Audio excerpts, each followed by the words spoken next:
y la centralización que está claramente vinculada al poder. Es decir, y además al desarrollo de un sistema que fue creciendo con el tiempo, y que necesita de mayor grado de centralización, y en eso se está trabajando.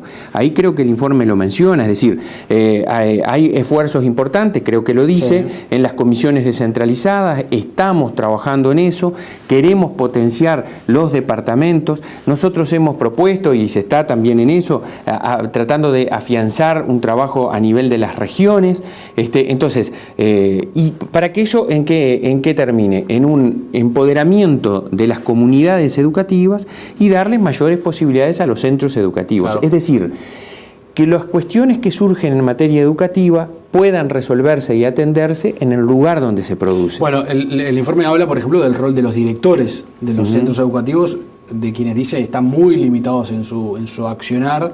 No pueden, por ejemplo, no pueden elegir ni el perfil de los docentes que quieren para el equipo con el que tienen que trabajar, ni otras funciones que parecerían bastante lógicas, ¿no?, de gestión del centro. Sí, a ver, yo creo que hay una gran deuda del sistema educativo con los directores de los establecimientos. Yo creo que en eso ya lo hemos conversado a nivel de Codicen, y hay que plantearse el tema. Mira, yo lo cuento como anécdota. Cuando hace un tiempo atrás visité México, y pedí entrevistarme con gente que ha llevado adelante la reforma en algunos lugares, y uno de los debes que ellos plantean, de los 5 grandes debes que tuvo la reforma y aprendizajes de cosas que no se pueden hacer, es no fortalecer los equipos directivos. Nosotros tenemos en el sistema educativo un gran debe con los directores, con los equipos directivos de las escuelas, de los liceos, de las UTU, y creo que hay que trabajar en su profesionalización, en mejorar sus salarios, en establecer claramente una carrera y dotarlos de mayores atribuciones, darles mayores herramientas, porque muchas veces descargamos todas las responsabilidades en las direcciones de los centros, que de hecho la tienen, porque el que está todo el día coordinando el trabajo operativo de un establecimiento educativo, claro, es el equipo de dirección. Pero además, y para nada menor, es el que tiene la responsabilidad de ser el líder pedagógico, de orientar el trabajo educativo de esa comunidad, de profesionalizarlo, de perfeccionarlo. Pero no tiene herramientas para hacerlo. Pero muchas veces careces de herramientas. Entonces, creo que hay una deuda y en ese sentido hay que avanzar, y estamos de acuerdo que así debe ser. Es crítico el informe también con las inspecciones a los centros de estudio. Dice que carecen de claridad, transparencia y objetividad, y no se centran en el liderazgo pedagógico de los actores por la forma en que están pensadas y desarrolladas las inspecciones. Los consejos están trabajando, particularmente conozco el caso de uno, en tratar de mejorar y avanzar. Nosotros habíamos tenido algún avance. También ahí hay un tema que pega la fragmentación y la división del sistema. Nosotros habíamos tenido algún avance en su momento en crear inspecciones regionales que fueran comprensivas de la educación media en su conjunto. Eso lamentablemente se retrocedió, se dejaron sin efecto. Ahora nuevamente volvimos, Educación Secundaria creó inspecciones regionales con inspectores que ayudan en la gestión, no en aquella lógica de la supervisión pura y llana, de llegar a fiscalizar, sino de un acompañamiento, de una aprendizaje en conjunto, de favorecer el trabajo colaborativo y cooperativo, pero queda mucho camino por andar. Queda mucho camino por andar y por empoderar también y dotarlas de atribuciones y de competencias a esas inspecciones. Yo muchas veces lo he dicho antes y lo digo ahora. No basta con crear estamentos en determinados lugares del país, porque terminan siendo un escollo burocrático más para la toma de decisión. Hay que crear nuevas entidades que puedan estar más cerca de las comunidades educativas, pero hay que dotarlas de poder de resolver. Y el poder de resolver, como siempre digo, muchas veces la gente reclama, tenemos que tener la posibilidad de resolver. Bueno, la posibilidad de resolver va pegada a la responsabilidad, una y otra. Y para eso hay que generar estrategias de capacitación, de trabajo en equipo, articulado entre los distintos subsistemas, particularmente en educación media, para atender una situación de las inspecciones, que además yo quiero decir una cosa, y esto me parece muy importante. Hay muchas cosas que hay que mejorar, hay muchas cosas que hay que atender. atender. Ahora, yo te quiero decir, yo recorro el país, me he caracterizado con el equipo que nos acompaña a recorrer el país, visito todos los viernes, trato de salir, escuelas, liceos, UTU, centro de formación docente. Hay un gran trabajo de comunidades educativas, hay un gran trabajo, y muchas veces son esas comunidades educativas las que, a pesar de estas circunstancias centrales, logran tener resultados positivos, que cuando uno mira la generalidad se diluyen en determinados contextos que influyen sobre el total. ¿Es también un problema de recursos económicos que el Estado vuelca a la educación? ¿Qué dice el informe en ese sentido? Bueno, en ese sentido el informe dice que se reconoce el esfuerzo que ha habido.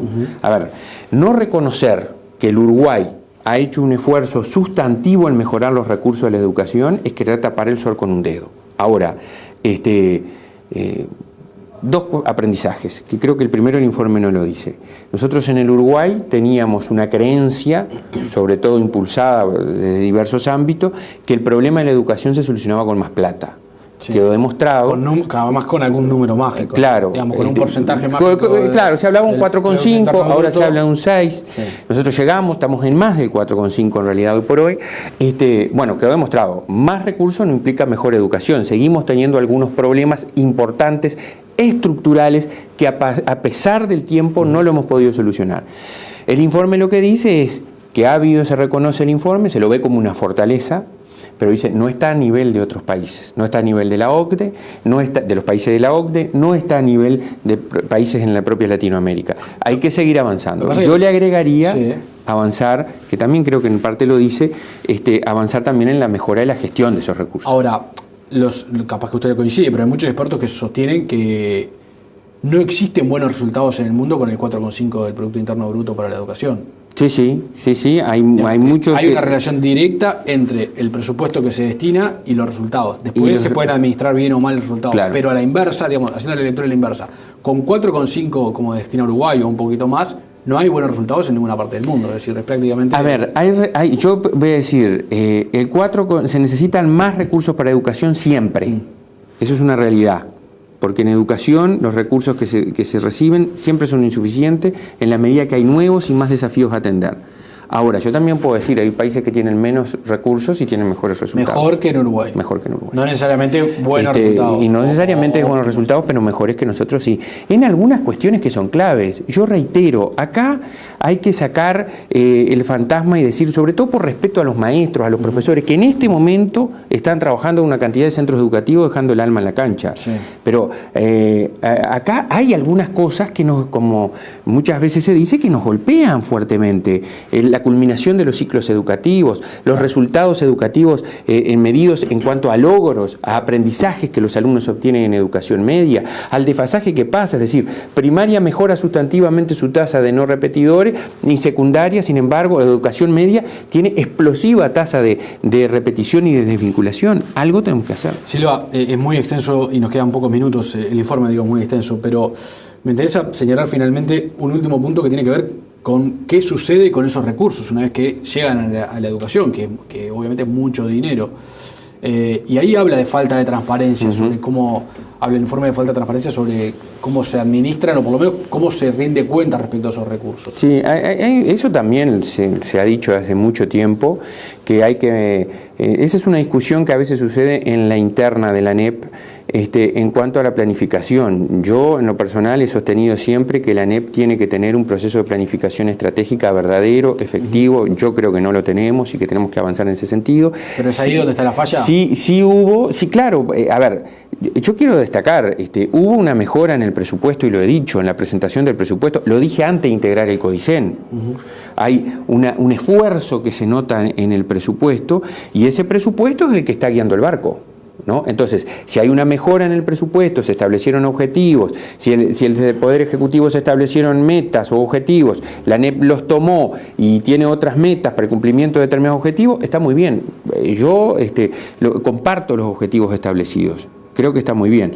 Ahora, que hay que mejorar los mecanismos de asignación de recursos, de distribución de recursos, es cierto. Es decir, en la presentación pública, el representante de la OCDE decía, acá hay tanta rigidez en los recursos que, por ejemplo, un subsistema baja de alumnos y no permite así, bajarle los recursos y pasarlo a otro que aumenta. Claro.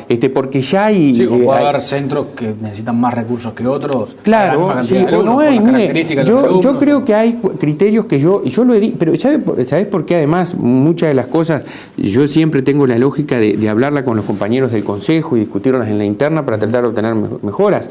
Y de hecho, lo estamos logrando, por eso digo, no todo está mal. Ahora, hay cosas que hay que mejorar. La asignación de partidas a fin de años a los centros educativos.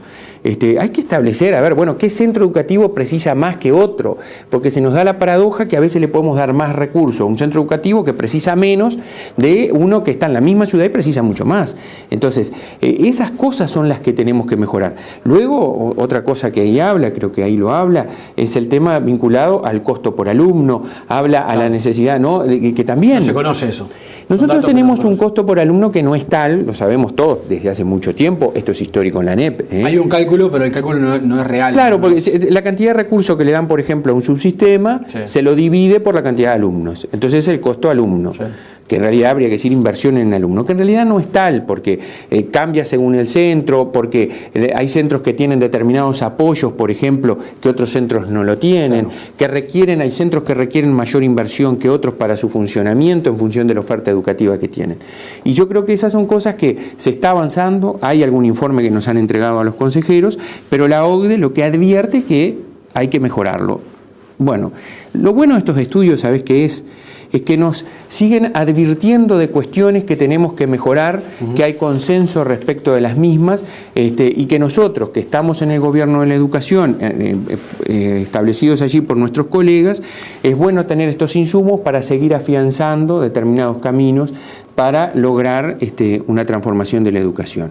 Y yo voy a lo más sustantivo, con esto termino, que también el informe lo dice, es que se observa particularmente en educación media y en educación secundaria que no hay una oferta educativa acorde a la demanda o a las necesidades que las nuevas generaciones o que los adolescentes tienen. Eso es algo que fuertemente nos debe impulsar a trabajar por cambiarlo. Tenemos que llevar adelante una transformación. Desde el CODICEN estamos impulsando el marco curricular de referencia nacional como un gran paraguas que ponga foco en la centralidad del alumno. Eso tiene una cosa muy importante, que los docentes lo tenemos clarísimo. Lo más importante de un sistema educativo, la parte crucial y central de un sistema educativo son los alumnos, son los estudiantes. Y por ello es que debemos trabajar y mejorar. Gracias por haber venido, muy amable. Gracias a ustedes por la invitación, siempre un gusto. Muchas gracias.